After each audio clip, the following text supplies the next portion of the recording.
शुरुआत करते हैं। मंच पर देखिए हमारे साथ दो खास मेहमान जुड़ गए हैं। मालिनी अवस्थी जी जुड़ गई हैं, नीलेश मिश्रा जी जुड़ गए हैं। और मालिनी जी अगर मंच पर हों और रक्षाबंधन हो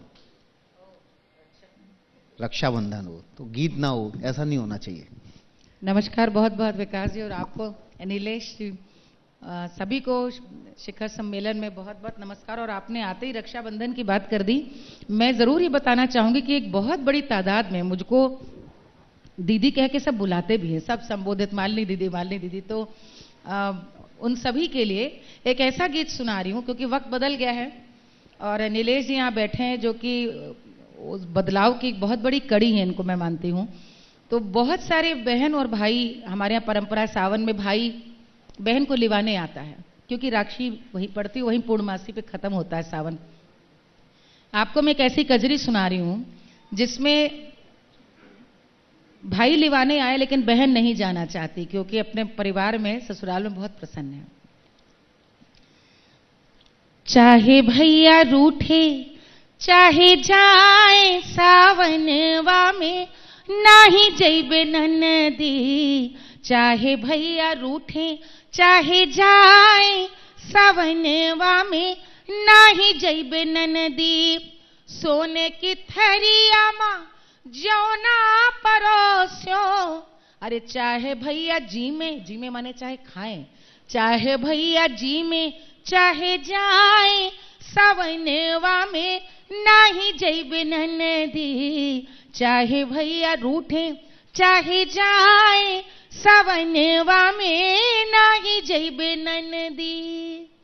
तो यही मनाना चाहिए कि सारी बेटियां इतनी खुश रहें कि पहले देखिए इन रीति त्योहारों का एक अलग अर्थ भी था। ससुराल में एक मर्यादा थी, एक गरिमा थी और बंधन भी था। तो भाई लिवाने आता था तो मायके में उसको पहले जैसा एक आज़ादी, स्वतंत्रता, सखियों के साथ खेलने का माहौल। लेकिन वक्त बदला है, अब लड़कियों की पहले से बेहतर सामाजिक स्थिति है, तो वहां पे बहुत ये सशक्त स्त्री का, बहन का सुर है कि भाई से कह रही नहीं जाएंगे जी। और नीलेश मिश्रा अगर मंच पर हों और कहानी ना सुनी जाए तो ये ठीक नहीं होगा। लेकिन मंच पर आने से पहले जब मैं उनसे बात कर रहा था तो कह रहे थे कि छोटा कुछ नहीं होता और छोटी कहानी सुनाने का शौक भी नहीं होना, इसलिए कहानी नहीं सुनेंगे। जहां पर मालिनी दीदी ने छोड़ा उससे आगे की बात कर लेते हैं। आपने कहा कि भैया रूठे मैं नहीं जाऊंगी, तो भैया क्या कहेंगे अब दीदी से, ये नीलेश मिश्रा से सुन लेते हैं। मैंने टीवी से जो शिष्टाचार सीखा है उसको मैं अभी पालन करूंगा। मैं जो मेरे मन में है वो कहूंगा, आपकी बात का मैं जवाब नहीं दूंगा। और मैं सिर्फ मालिनी जी की बात सुनना चाहूंगा। ये मालिनी जी, आपका और मेरा दुर्भाग्य है कि हम जैसे लोग ऐसे आयोजनों में सिर्फ फिलर्स होते हैं। हमसे ऐसा बिल्कुल नहीं है। नहीं, माफी चाहता हूं मैं आपसे, आप सब अपने साथी हैं और प्यार से कह रहा हूं, अधिकार से कह रहा हूं। इसीलिए मैं चाहता हूं कि हम इस वक्त का इस्तेमाल फिलर के रूप में ना करें। हम क्यों इस दौर में ऐसी जगहों पर हमेशा गीत गाते या कहानियां सुनाते पाए जाएं?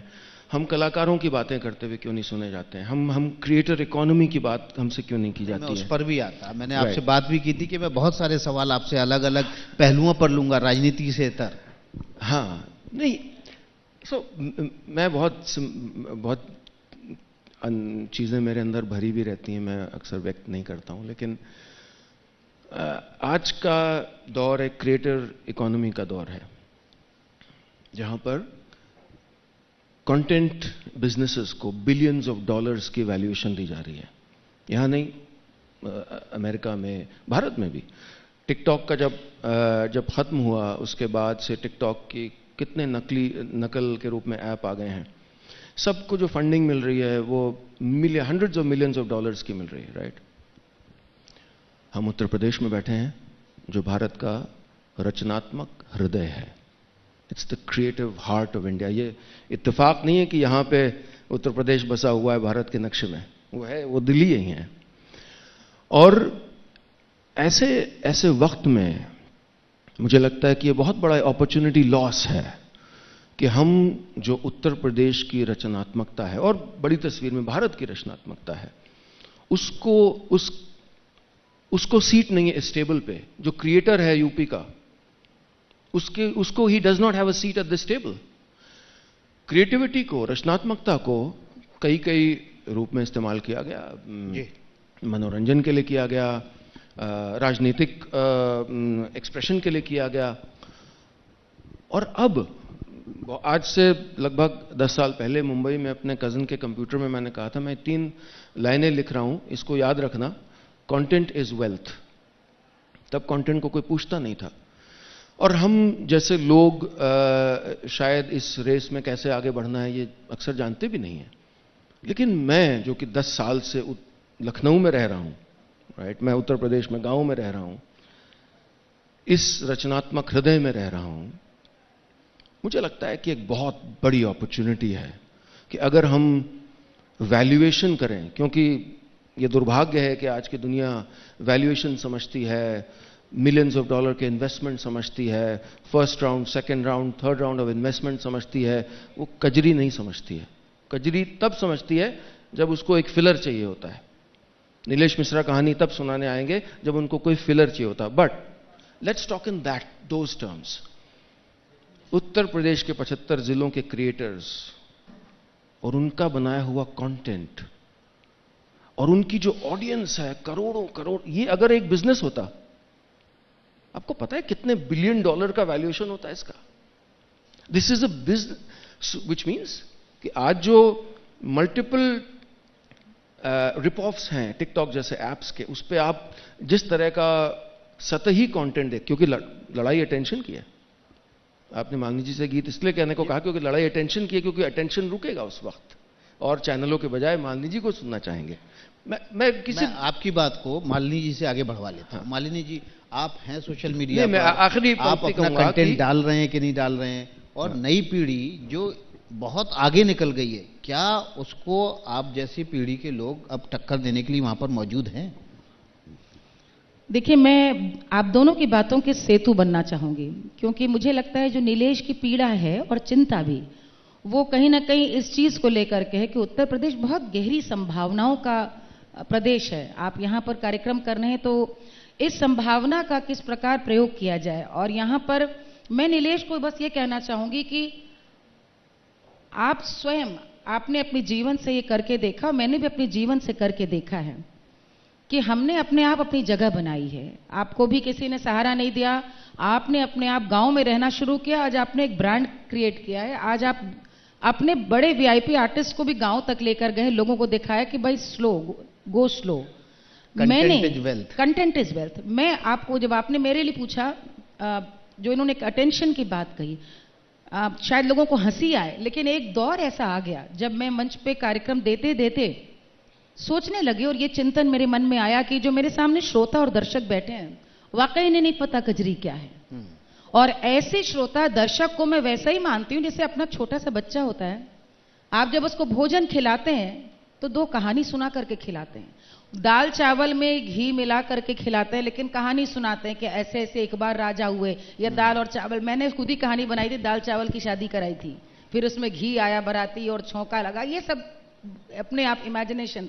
आशय क्या था कि बच्चा भोजन खाए। तो मैंने अपने कार्यक्रम का भी जो ढर्रा था वो भी उसी तरह से बदला कि मुझे यदि इतनी चिंता है अपनी कला की, अपने पुरखों की कला की, और मुझे उसकी बात 2021 में करनी है, तो उसका एक तरीका बदलेगा, सिखाने का, दिखाने का तरीका बदलेगा।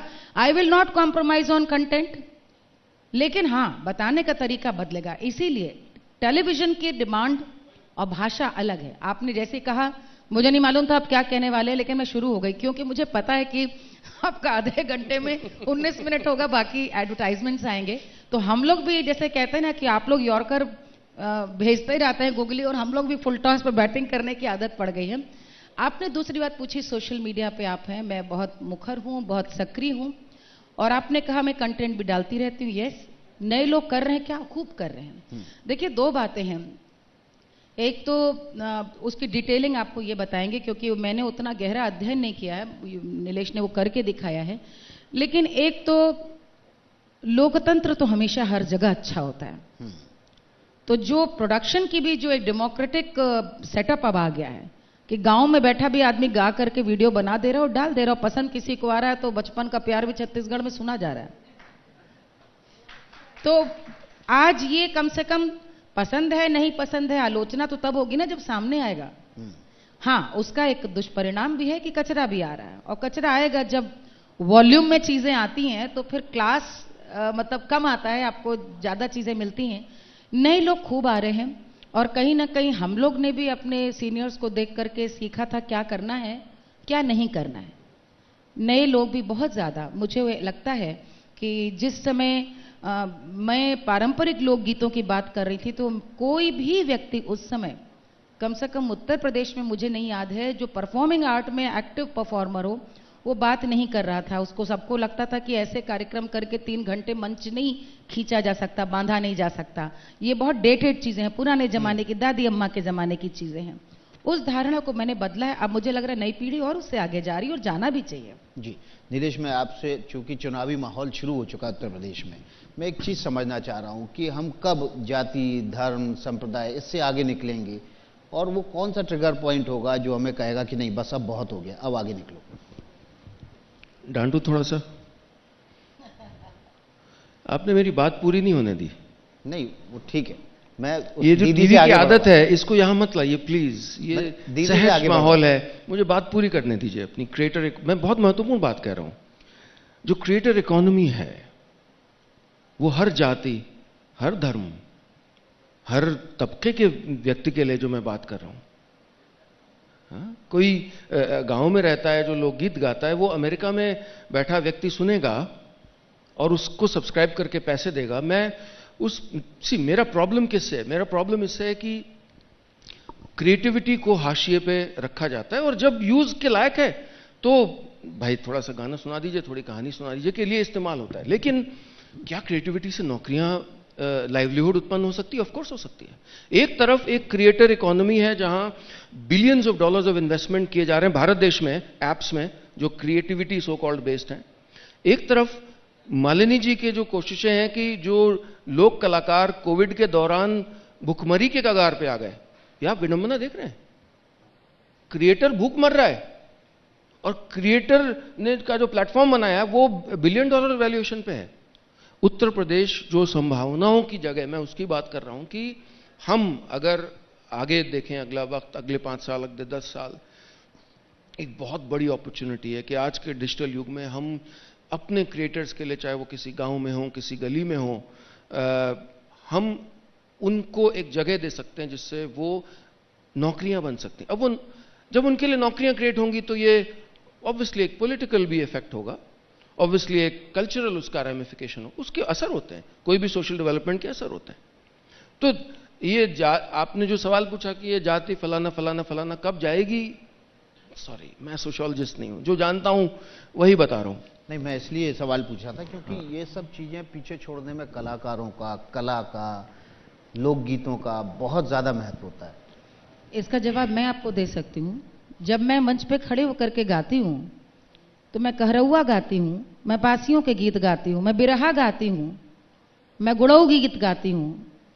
ये तो सब हमारे यहाँ पर सामाजिक रूप से यदि आप देखें तो इन गीतों को जाति आधार पे बांटा गया। मैं धोबिया गाती हूँ, मैं कुम्हार गीत गाती हूँ, तो मैं उस समय जब जो गाती हूँ वो बन जाती हूँ। तो मुझे लगता है सबसे सुंदर सामाजिक भेदभाव के ढांचे को तोड़ने का सबसे सशक्त माध्यम कोई है तो कला, संस्कृति और साहित्य है। बिल्कुल। आप देखिए कि राम का इतना भव्य मंदिर बनने जा रहा है, हमारे यहाँ पर गीत हैं।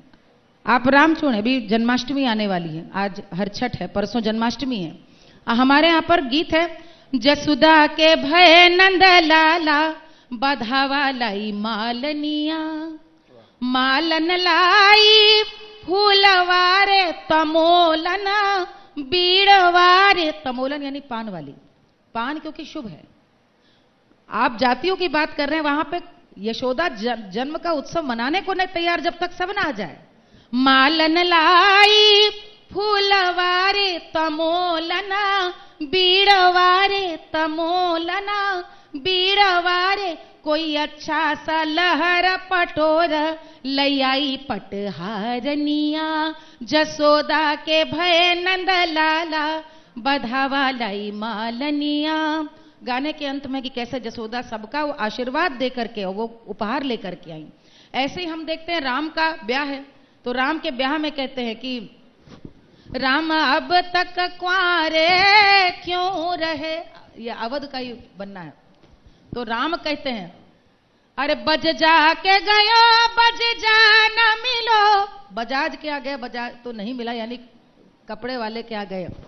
जामा बिन कुंवारे हम रहे, जामा बिन कुंवारे, सुनरा के गयो सुनरा न मिलो।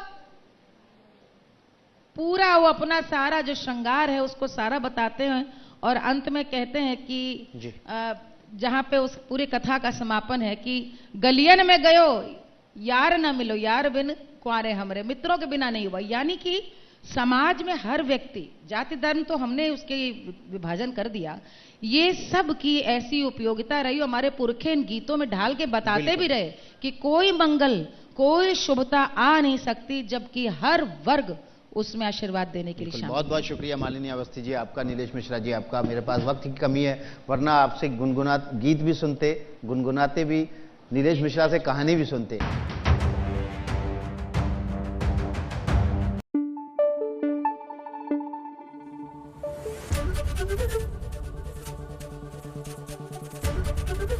एबीपी न्यूज आपको रखे आगे।